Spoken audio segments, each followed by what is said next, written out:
So hey hello guys, welcome to the track start. एक बार फिर से आप सभी का स्वागत है मेरे यूट्यूब चैनल पे।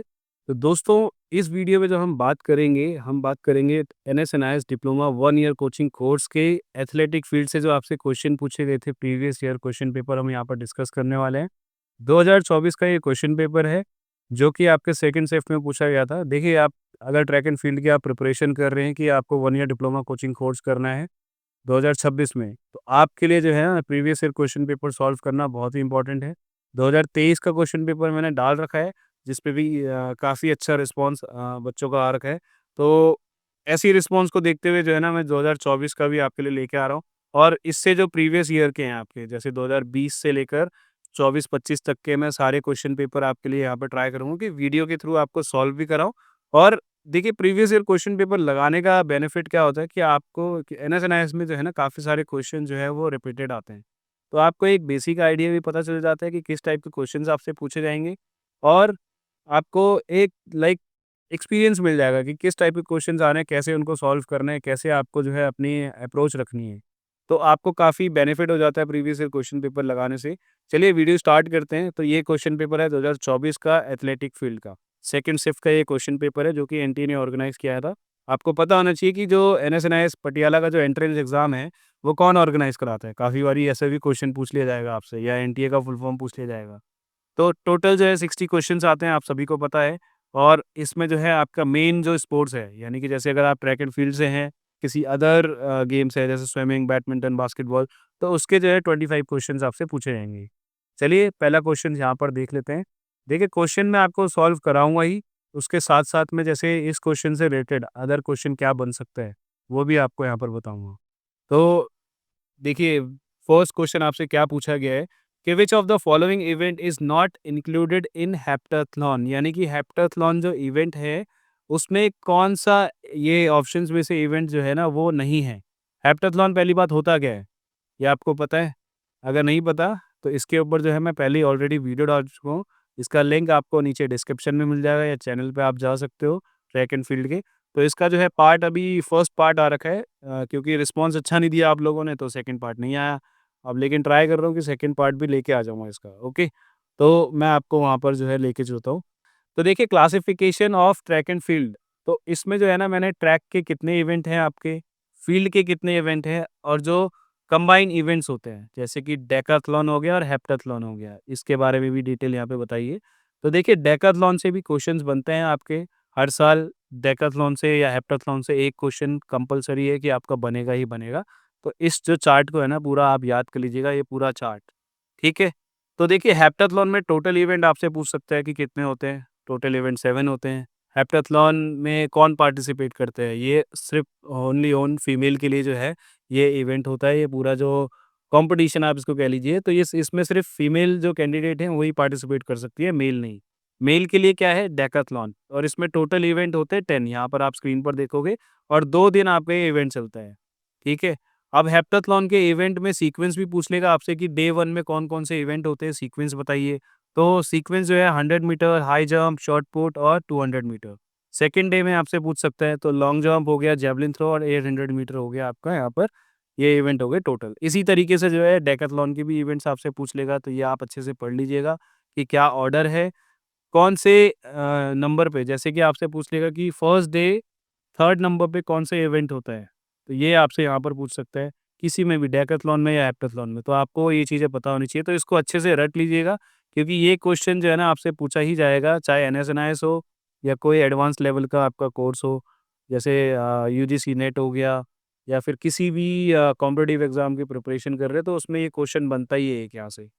तो क्या पूछा गया था हमसे क्वेश्चन पूछा गया था कि कौन-सा इवेंट नहीं है।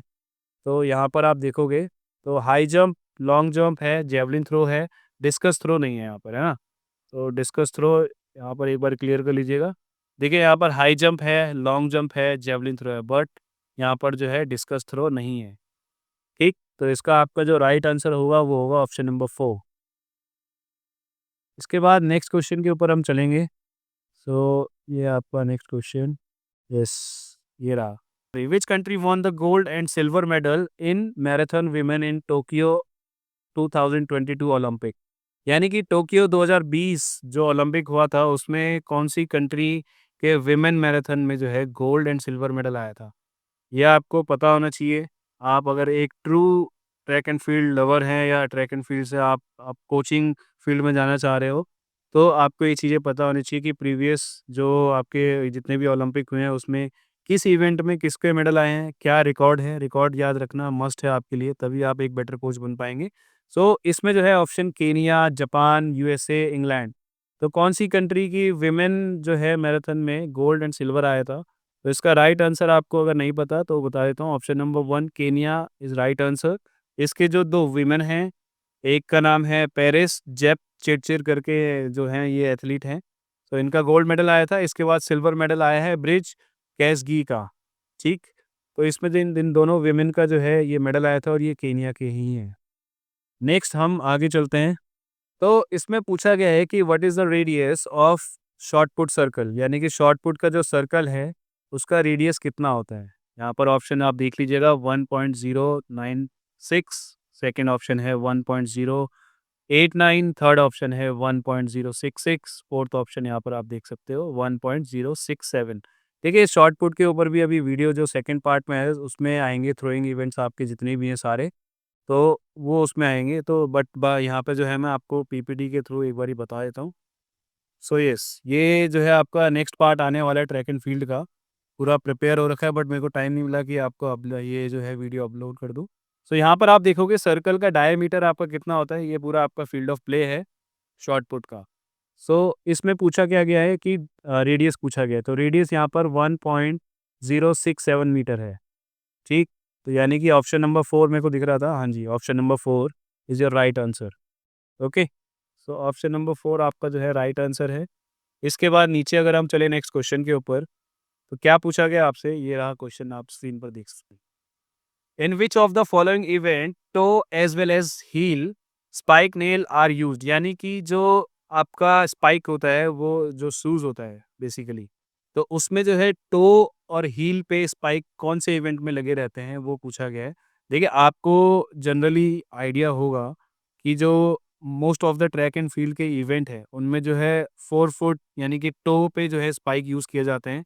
But in some field event like javelin throw और आपका हाई जंप हो गया, तो एथलीट बोथ यानी कि जो हील और टो का जो स्पाइक है ना, वो यूज़ करते हैं for better grip, stability during approach and plant phase, यानी कि जब अप्रोच करते हैं वो लोग अपने एग्ज़ीक्यूट मूवमेंट के लिए, जो मूवमेंट को एग्ज़ीक्यूट करने के लिए, तो उसमें जो है वो स्टेबिलिटी लेके आता है, बेटर ग्रिप आपको ग्राउंड की ग्रिप देता है, तो इसलिए जो है उसमें आपके टो पे और हील पे यूज़ किया जाता है। तो कौन सा इवेंट है वो?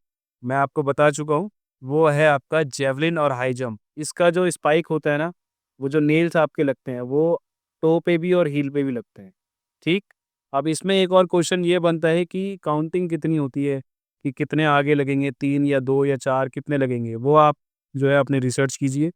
आपको ये और मुझे कमेंट सेक्शन में भी बताइएगा इसका राइट आंसर, ठीक है? अब जेवलिन में जो है ना, मैं आपको बताता हूँ कि जेवलिन जो जब एथलीट अपना फाइनल रन अप लेता है, तो उसमें जो है ना वो आगे अपना फ़ोर्स को एकदम से ब्रेक करता है। तो इसलिए जो है उसका जो फ्रंट टोज़ का है और जो बैक हील का है, तो अगर उसपे नेल्स होंगे तो वो जो है आराम से स्टेबल हो जाएगा, बैलेंस हो जाएगा, इसलिए यूज़ किया जाता है। चलिए आगे हम चलते हैं नेक्स्ट क्वेश्चन के ऊपर। तो नेक्स्ट क्वेश्चन आपकी स्क्रीन के सामने यहाँ पर है कि which of the following is not the technique of finish in sprint race, यानी कि जब अगर आप एक स्प्रिंट रेस करते हैं, तो उसमें कौन-सा ऐसा जो टेक्नीक है वो मतलब जो टेक्नीक नहीं है, ऑप्शंस में से आपको बताना है। तो एलोंगेटेड ऑप्शन नंबर 1, सेकंड है लंजिंग, थर्ड है शोल्डर श्रग, उसके बाद है रनिंग थ्रू। तो देखिए रनिंग थ्रू जो है वो उसका बेसिक मतलब क्या है कि आप बहुत तेज़ी से आ रहे हो, है ना? स्पीड में आ रहे हो, मैक्सिमम स्पीड मेंटेन करके आप जो है लाइन क्रॉस करते हो। तो ऑब्वियसली वो राइट टेक्नीक है। और इसके बाद शोल्डर श्रग को हम जो है शोल्डर डिप भी कहते हैं, जिसमें कि एथलीट अपने शोल्डर को आगे करके जो है वो टेप जो होती है या लाइन को क्रॉस करने की कोशिश करता है। तो वो भी एक्सेप्टेबल है according to the rule book. जो शोल्डर श्रग है वो भी आप कर सकते हो। उसके बाद आता है लंजिंग। तो लंजिंग में क्या होता है कि इसको डीप फिनिश भी कहते हैं। तो डिप फिनिश इसको इसलिए कहा जाता है क्योंकि जो चेस्ट है ना उसको आगे फेंकते हुए जो एथलीट है ना अपनी चेस्ट को आगे ले, आपने देखा होगा काफ़ी सारी वीडियोज़ में कि एथलीट फाइनल मूवमेंट पे जो है ना वो चेस्ट को आगे लेके जाता है। तो वो भी आपका according to the rule book वो राइट टेक्नीक है, वो यूज़ की जाती है in finishing short event sprint events में। तो इसके बाद जो ऑप्शन नंबर 1 है, इस टाइप की कोई टेक्नीक नहीं है, इलॉन्गेटेड, ठीक? तो ये आपका राइट आंसर है, आपको यहाँ पर बताना था कि कौन-सी टेक्नीक नहीं है, जो यूज़ नहीं की जाती है। तो ये आपका राइट आंसर है। इसके बाद नेक्स्ट क्वेश्चन के ऊपर चलेंगे हम। सो यहाँ पर आपसे पूछा गया है कि द आइडल ब्रैकेट में एवरेज दे रखा है कि take off angle of long jump, यानी कि जो आपका लॉन्ग जंप है ना, उसमें जो टेक ऑफ के टाइम पे आपका फुट का एंगल है, वो कितना होना चाहिए? आपके सामने ऑप्शंस है, ऑप्शंस देख लीजिएगा। सो राइट आंसर मैं आपको बता देता हूँ। इसका जो राइट आंसर है ऑप्शन नंबर 3, 18 से लेकर 24 डिग्री का एंगल आपके लेग के बीच में होना चाहिए, ताकि आप जो है एक बेटर जंप कर पाओ, एक बैलेंस जंप कर पाओ, ताकि स्पीड और हाइट दोनों का ऑप्टिमम जो यूज़ आप कर पाओ। देखो, अगर एंगल ज़्यादा होगा ना तो ज़्यादा हाइट मिलेगी लेकिन डिस्टेंस कम कवर होगा, और कम एंगल होगा तो स्पीड ज़्यादा रहेगी लेकिन हाइट कम मिलेगी आपको। तो आपको क्या इसमें करना है कि बैलेंस करके चलना है, तो आप जो है एक बेटर डिस्टेंस कवर कर पाओगे लॉन्ग जंप में और आप मेडल जीत पाओगे। अगर हाइट ज़्यादा रहेगी तो ऑब्वियसली आपको पता है कि ऊपर जाने से मतलब नहीं है, आपको आगे जाना है, आपको हाई जंप नहीं करना, आपको लॉन्ग जंप करना है ना? तो हाइट का और जो एंगल का जो कॉम्बिनेशन है वो आपको सेट करके चलना पड़ता है। तो जो बेस्ट रिसर्च के अकॉर्डिंग जो एंगल निकाला गया है वो निकाला गया है 18 से 24 डिग्री का आप पे एंगल होना चाहिए टेक ऑफ के टाइम पे। ओके? ये जो छोटी-छोटी चीज़ें हैं ना, एंगल कितना होना चाहिए, ये क्वेश्चन आपका बायोमैकेनिक्स से पूछा गया है, जो कि आप डिप्लोमा में पढ़ोगे कि बायोमैकेनिक का क्या यूज़ है इन स्पोर्ट्स फील्ड। अगर आपको पहले से ही पता है, अगर आप बीपीएड, एमपीएड में हो तो आपको ऑब्वियसली पता होगा ही बायोमैकेनिक के बारे में। सो ये चीज़ें जो है ना डिप्लोमा में आपको कराई जाती है कि किस एंगल पे आप जंप करोगे तो उसके फॉल्ट एंड करेक्शन क्या होंगे, प्लेयर के फॉल्ट एंड करेक्शन कैसे निकालने हैं आपको, इस एंगल पे अगर आप जंप कर रहे हो, तो क्या इसका एडवांटेज है, क्या डिसएडवांटेज है, ये चीज़ें डिप्लोमा में करवाई जाती हैं और ये चीज़ें होनी चाहिए, ठीक है? इसके बाद नेक्स्ट क्वेश्चन के ऊपर हम चलते हैं। सो यहाँ पर आपका नेक्स्ट क्वेश्चन ये है कि how many trials allowed in qualifying competition of the high jump, यानी कि हाई जंप के टाइम पे जब आपका कंपटीशन चल रहा है तो क्वालिफाइंग कंपटीशन के लिए आपको कितनी जंप दी जाती हैं, ये आपको बताना है। ऑप्शन नंबर्स आपके सामने हैं, आप देख सकते हो कि ऑप्शन नंबर 1 3 अटेम्प्ट, 4 अटेम्प्ट, 5 या 6, तो कितने दिए जाते हैं ये आपको बताना है।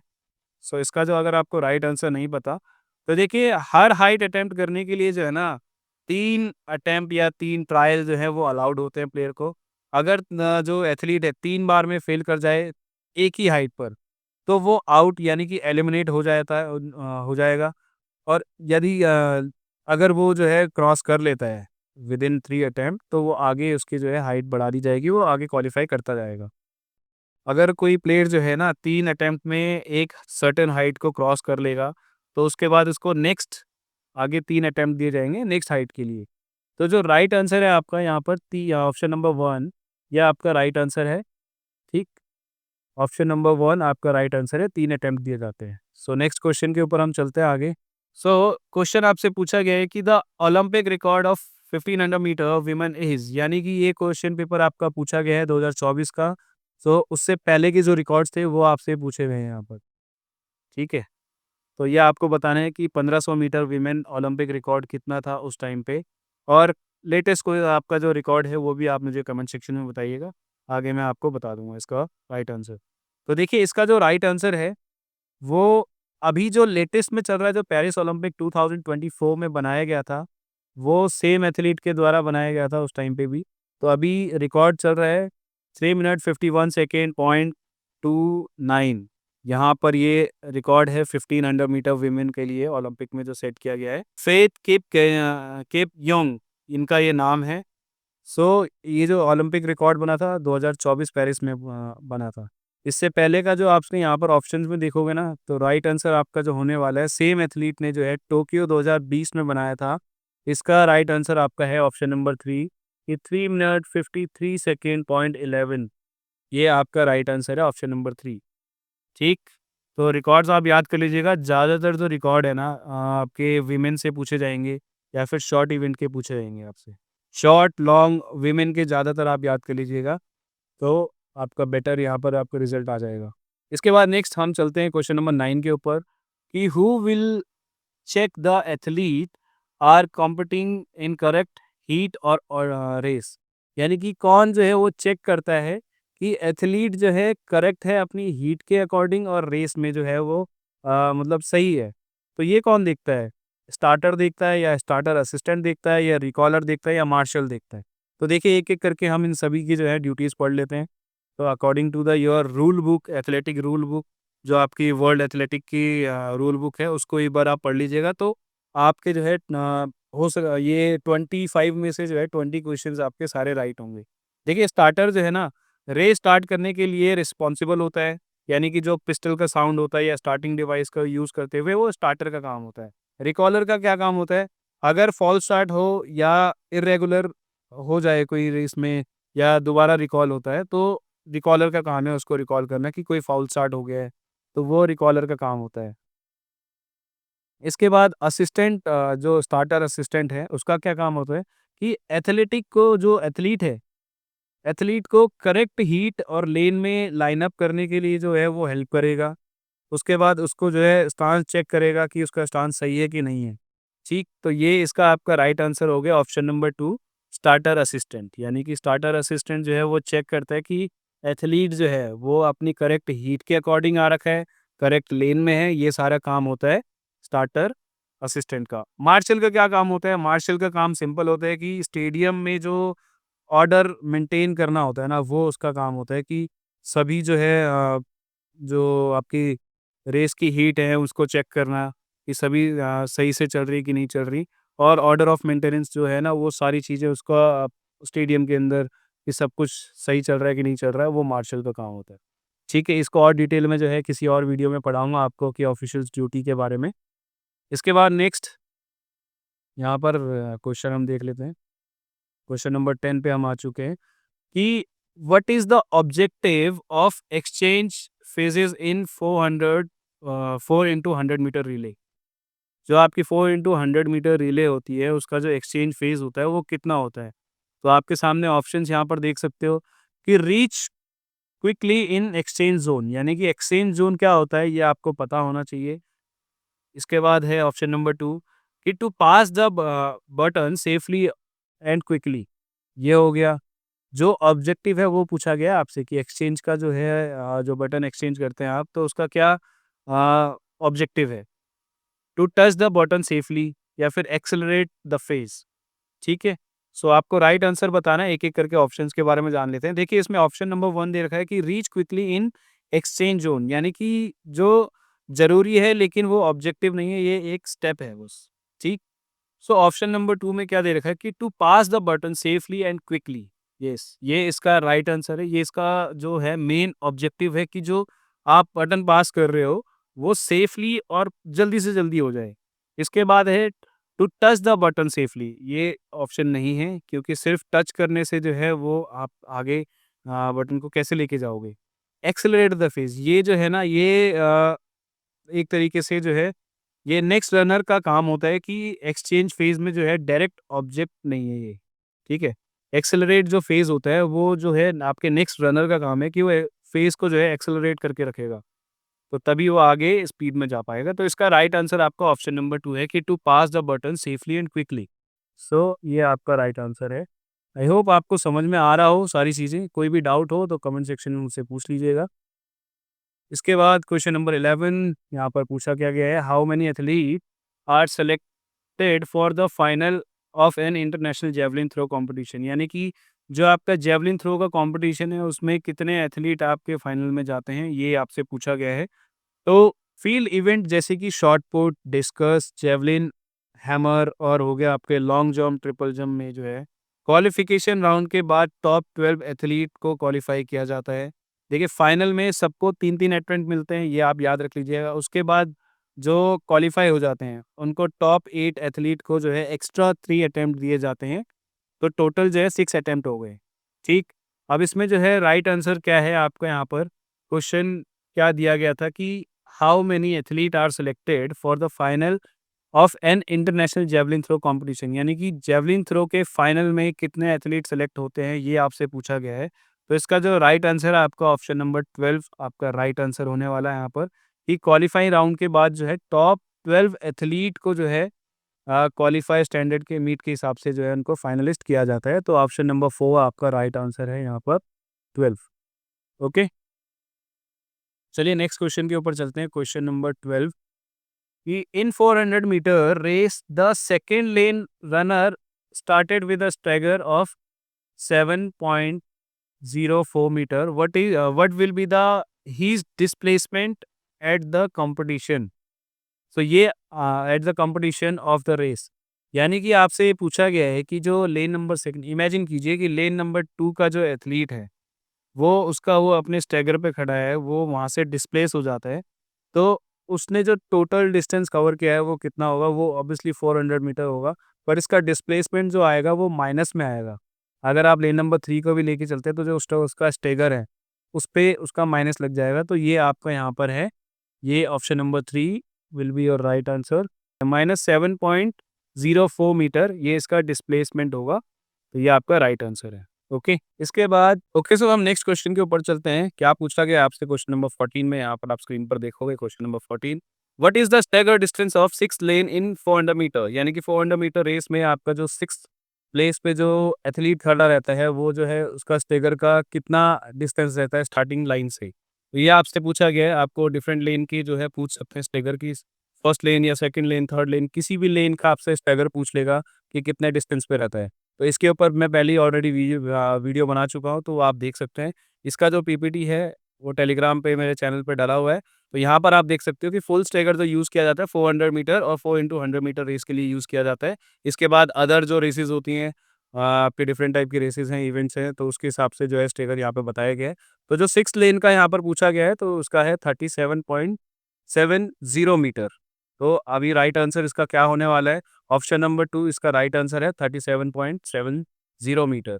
इसके बाद नेक्स्ट क्वेश्चन के ऊपर अगर हम चलें, क्वेश्चन नंबर 15, तो क्या पूछा गया है यहाँ पर कि Dick Fosbury on whose name Fosflop high jump technique has been given below to, यानी कि जो डिक फॉसबेरी थे वो किस कंट्री से बिलोंग करते हैं, ये आपसे पूछा गया है। तो इसके बारे में अगर आपको नहीं पता तो देखिए, डिक फॉसबेरी जो थे एक अमेरिकन हाई जंपर थे।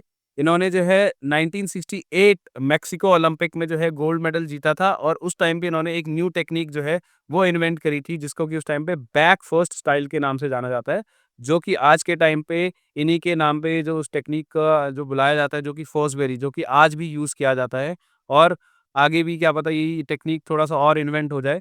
तो बाकी जो है इसका जो राइट आंसर आपका रहने वाला है ऑप्शन नंबर 4 यूएसए, ये राइट आंसर है। ये यूएसए के एथलीट थे, हाई जंपर थे। इन्होंने जो है फर्स्ट बैक स्टाइल इन्होंने उस टाइम पे इन्वेंट किया था। ठीक है? तो इन्हीं के नाम पे जो है फॉसबेरी फ्लॉप या फॉसबेरी जंप टेक्निक जो है यूज़ की जाती है आज भी। इसके बाद नेक्स्ट हम चलते हैं क्वेश्चन नंबर 16 के ऊपर। तो क्या पूछा गया है? What is the objective of clearance phase in hurdle race, यानी कि जो आपका हर्डल रेस होता है उसमें जो ऑब्जेक्टिव्स होते हैं, बीच-बीच में जो हर्डल्स होती हैं, उसका मेन ऑब्जेक्टिव क्या है? ये आपको यहाँ पर बताना है। तो देखिए ऑप्शंस आप ध्यान से पढ़ लीजिए। To minimise the loss of speed and time in the air, यानी कि ये आपका एक तरीके से राइट आंसर है। या अभी आपको जो है क्लियर करवा देता हूँ।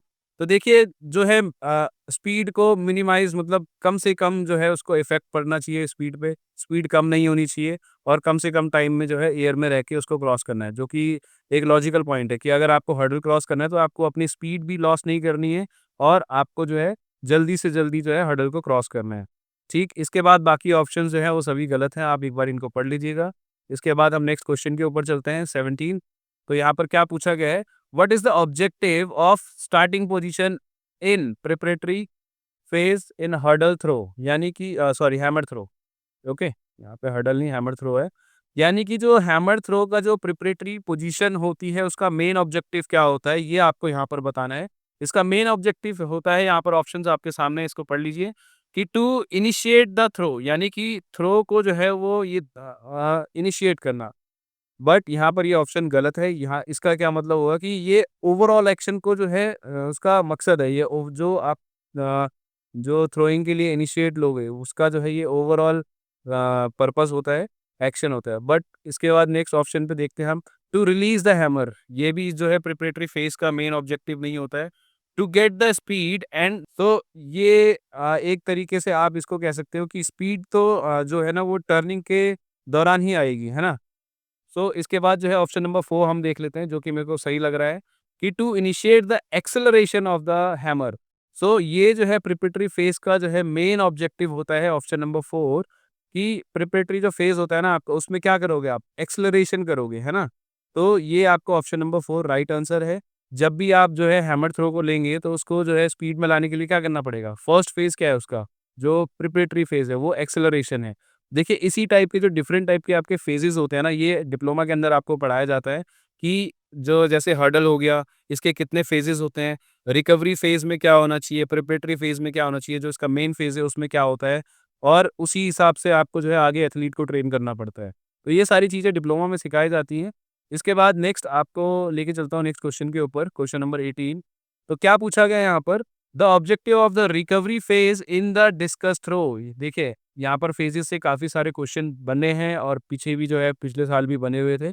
तो ये जो फेजेस हैं इसके ऊपर कंप्लीटली आपकी वीडियो आने वाली है थ्रोइंग इवेंट की, और बाकी तो मैंने डाल ही रखा है। इसके ऊपर अगर कोई और अपडेट होगा तो वो भी लेके आ जाऊँगा। तो ऑप्शंस एक बार देख लीजिए कि जो रिकवरी फेज का मेन ऑब्जेक्टिव क्या होता है?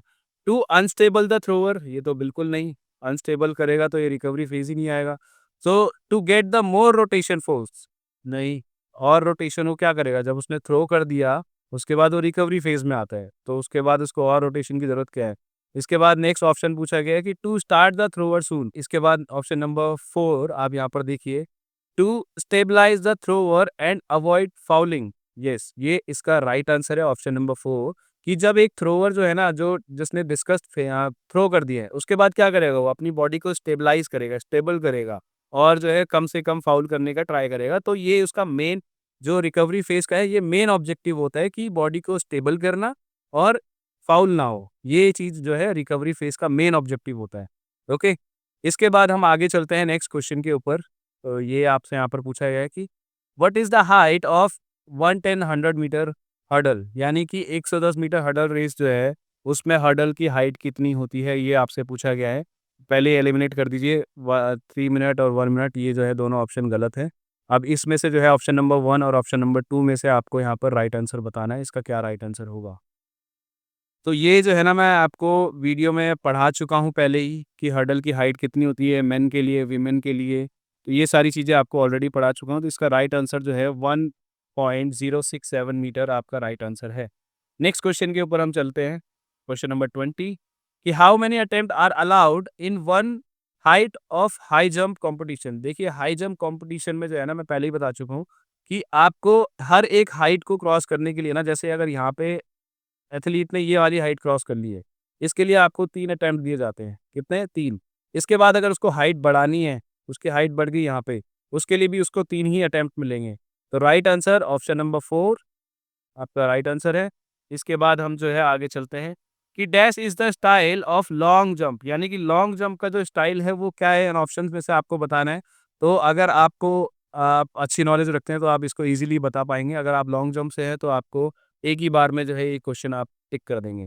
तो देखिए पेरी ओ ब्राइन, ये टेक्नीक जो है ये किस लिए यूज़ की जाती है? शॉट पुट स्टाइल है।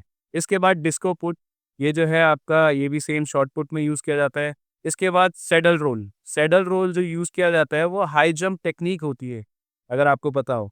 ऑप्शन नंबर 4 हिंच किक, यानी कि आपने देखा है कि काफ़ी बार जो एथलीट है वो जंप लेता है और हवा में जो है वो पैरों को जो है फ्लिप करता है ना? हवा में पैरों को फ्लिप करते हुए वो आगे जाता है। ये ड्राइंग सो वो हवा में जो है पैरों को फ्लिप करते हुए जाता है, तो इसको हिंच किक कहते हैं, जो कि लॉन्ग जंप का स्टाइल है। तो ऑप्शन नंबर 4 आपका राइट आंसर है। इसके बाद नेक्स्ट आगे चलते हैं, नेक्स्ट क्वेश्चन के ऊपर। 22 क्वेश्चन आपका यहाँ पर है, what should be weight of shot put for main, यानी कि जो शॉट पुट का जो वेट होता है मेन सेक्शन में वो कितना होता है, ये आपको यहाँ पर बताना है कि कितना होता है ये चीज़। तो इसके ऊपर मैं वीडियो लेके आने वाला हूँ, मैं आपको डायरेक्टली पीपीटी पे लेके चलता हूँ। तो ये शॉट पुट है यहाँ पर मेन सेक्शन के लिए, आप देख सकते हो यहाँ पर कि 7.26 केजी, यानी कि अगर एलबीएस में आपसे पूछे तो 16 एलबीएस आपका होगा। डायमीटर कितना होना चाहिए? 110 से लेकर 130 मिलीमीटर आपका डायमीटर होता है शॉट पुट का। तो वेट कितना होता है ये तो सभी को पता होगा। नहीं पता तो यहाँ पर आप देख सकते हो कि 7.26 केजी। सो इसके बाद आपका राइट आंसर ये रहा 7.26 केजी। ओके, ऑप्शन नंबर 1 आपका राइट आंसर है। नेक्स्ट हम चलते हैं क्वेश्चन नंबर 23 पे। ये रहा आपका यहाँ पर question, what is the weight of discuss for women? जो वुमेन के लिए जो डिस्कस यूज़ किया जाता है वो कितना केजी का होता है, किलोग्राम का होता है? तो इसका राइट आंसर ऑप्शन नंबर 4 है, 1 केजी का होता है और मैं पीपीटी के ऊपर आपको भी दिखा देता हूँ। सो वुमेन के लिए जो है यहाँ पर आपको दे रखा है 1 केजी। इसका डायमीटर भी आपको याद करना पड़ेगा कि डायमीटर कितना है, 180 मिलीमीटर टू 182। ये सारी चीज़ें हम जो है ना नेक्स्ट पार्ट में पढ़ेंगे, जो आपका नेक्स्ट पार्ट आने वाला है ट्रैक एंड फील्ड का। तो ये सारी चीज़ें मैं वहाँ पर आपके क्लियर करा दूँगा। इसके बाद आप जो है इसका राइट आंसर आपका ऑप्शन नंबर 4 1 केजी है। ओके, सो नेक्स्ट क्वेश्चन आपके यहाँ पर स्क्रीन पर आप देख सकते हो कि which country won the gold medal in 1500 metre in 2022 Asian game? यानी कि आपका 2022 में जो एशियन गेम हुए थे 1500 मीटर विमेन में, वो कौन-सी कंट्री का जो है यहाँ पर मेडल आया था, गोल्ड मेडल, ये आपसे पूछा गया है। तो जो है आपको इन चीज़ों से अवेयर रहना पड़ेगा कि एशियन गेम में ज़्यादातर विमेन से पूछा जा रहा है यहाँ पर क्वेश्चन। तो आपको जो है Asian game, Commonwealth game, Olympic game, इनके जो है लॉन्ग इवेंट जैसे 1500 हो गया और शॉर्ट इवेंट जैसे कि आपका 100, 400 के जितनी भी आपकी और रिले रेसेस, इनकी टाइमिंग कौन-सी कंट्री ने जीता, ये सारी चीज़ें आपको याद रखनी पड़ेंगी। सो इसका जो राइट आंसर है, नहीं पता आपको, तो ऑप्शन नंबर 3 आपका राइट आंसर है। बहरीन ने जो है उस टाइम पे गोल्ड मेडल लाया था 2022 के एशियन गेम में। ठीक है? इसके बाद हम चलते हैं अपने नेक्स्ट लास्ट क्वेश्चन के ऊपर कि डेकाथलॉन कंसिस्ट ऑफ, यानी कि डेकाथलॉन में जो है यहाँ पर ऑप्शन में पूछा गया है कि कितने ट्रैक इवेंट होते हैं और कितने फील्ड इवेंट होते हैं। तो देखिए टोटल जो इवेंट होते हैं वो 10 होते हैं, आप सभी को पता है। और इसमें जो है ट्रैक के कितने इवेंट होते हैं ये हम जो है मैं आपको पीपीटी के ऊपर लेके वहाँ पर क्लियरली आपको बता देता हूँ कितने इवेंट्स हैं, क्या हैं, हम वहीं से जो है जज कर लेते हैं। सो यहाँ पर ये चार्ट है। यस, ये रहा। सो इसमें जो है डेकाथलॉन में टोटल 10 इवेंट है, मेन के लिए ये यूज़ किया जाता है। तो ट्रैक के इवेंट हो गया आपका 100 मीटर हो गया, 400 मीटर हो गया, इसके बाद जो है हर्डल रेस हो गया, 110 हर्डल और 1500। यानी कि टोटल आपके 4 जो है ना 4 इवेंट होते हैं ट्रैक के, और उसके बाद आपके बाकी 6 इवेंट होते हैं फील्ड के। तो इसमें कोई डाउट नहीं है आपका, ये option number 4 will be your right answer. अगर कोई भी डाउट है अभी भी तो आप जो है कमेंट सेक्शन में पूछ लीजिएगा, नहीं तो आप टेलीग्राम चैनल से जुड़ सकते हैं। वहाँ पर जो है आपका कोई भी डाउट हो या जो आपको ये क्वेश्चन पेपर चाहिए हो तो वहाँ पर आप मुझसे पूछ सकते हैं कुछ भी डाउट, और क्वेश्चन पेपर आपको मैं वहाँ पे अपलोड कर दूँगा। तो चलिए इसी के साथ जो है वीडियो को यहाँ पर ख़त्म करते हैं। And thank you so much for watching and all the best guys.